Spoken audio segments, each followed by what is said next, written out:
நீங்கள் பார்த்து கொண்டிருப்பது News20D தமிழ் உண்மை செய்திகள். மணமூர் பஞ்சாயத்துல குடிநீர் வந்து 1 மாதம் ஆச்சு. மக்கள் ரொம்ப தவிக்கிறாங்க. இன்னைக்கு நாங்க தண்ணி போராட்டத்துக்கு வந்திருக்கோம். இதுக்கு எங்களுக்கு ஒரு முடிவு தெரிஞ்சா ஆகணும். பஞ்சாயத்து பதில் சொல்லியே ஆகணும். எங்களுக்கு எதனால ஒரு முடிவு வரணும். மக்களுக்கு ரொம்ப கஷ்டமா இருக்கு. இதுவரை பஞ்சாயத்துல இருந்து ஒரு எதுவுமே கேட்க கிடையாது. எதுக்கு பஞ்சாயத்து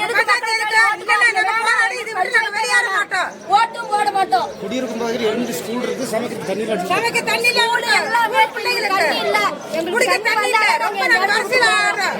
பைப்பு வந்து வேலை பாக்குறாங்க. வேலை சரியில்லைன்னு இது பண்றாங்க.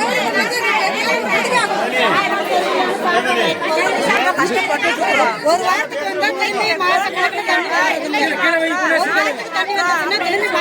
தண்ணி வர்றதில்லை. தாண்டியில வந்தாலே தண்ணி சுத்தம் பண்ண இருந்தாலும் அப்படியே ஏதோ தவளை ஏற்பட்டாலும் அதெல்லாம் கிளீன் பண்றதில்லை. அப்படியே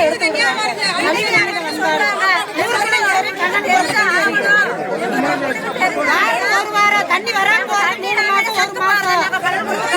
தண்ணி கிடைக்கிறது இல்லை. செத்து போயிடுறோம். ஒவ்வொரு நாளைக்கு ஒவ்வொரு நேரம் கிடையாது.